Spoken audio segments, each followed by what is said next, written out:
Europe में गर्मी इतनी कि सड़कें तक पिघल रही हैं। यूरोप में हीट वेव ने ली 1300 से भी ज्यादा लोगों की जान। हमारे पास शायद अब 10-20 साल भी नहीं बचे हैं एक सामान्य जीवन जीने के।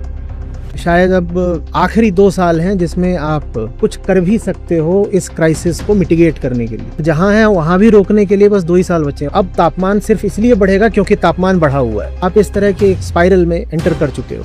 पिछले साल के 365 दिनों में लगभग 350 दिनों में भारत में ही कोई न कोई एक्सट्रीम वेदर इवेंट हुआ है। इस साल जितनी लंबी हीट वेव है इतनी पहले कभी नहीं देखी गई। हमारी पूरी मानसिक व्यवस्था चरमरा जानी है क्लाइमेट चेंज से, क्योंकि एक्सट्रीम वेदर इवेंट्स का चेंज है।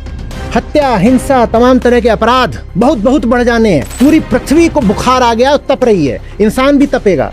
अभी आपके शरीर की व्यवस्था एक तरह के तापमान से संतुलन बना चुकी है। वो सब जब बदल जाएगा तो कैसे जी लोगे? कितनी नई तरीके की बीमारी आएंगी, कभी सोचा है?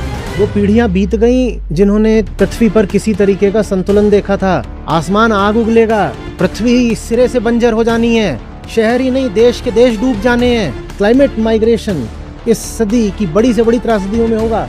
करोड़ों अरबों लोग अपनी जगह छोड़कर दूसरी जगहों पर जाने को मजबूर हो जाएंगे। आज के शहर कल की रेगिस्तान है, उन्हें छोड़ना पड़ेगा। ये नदियां सब सूख जानी है। नदी किनारे जितने शहर बसे थे उन्हें शमशान होना पड़ेगा। अपने बच्चों को हम कौन सी दुनिया दे रहे हैं? ये वो हमें कोसेंगे कि हमें क्यों पैदा किया, भुन भुन के मरने के लिए, रोस्टेड टू डेथ।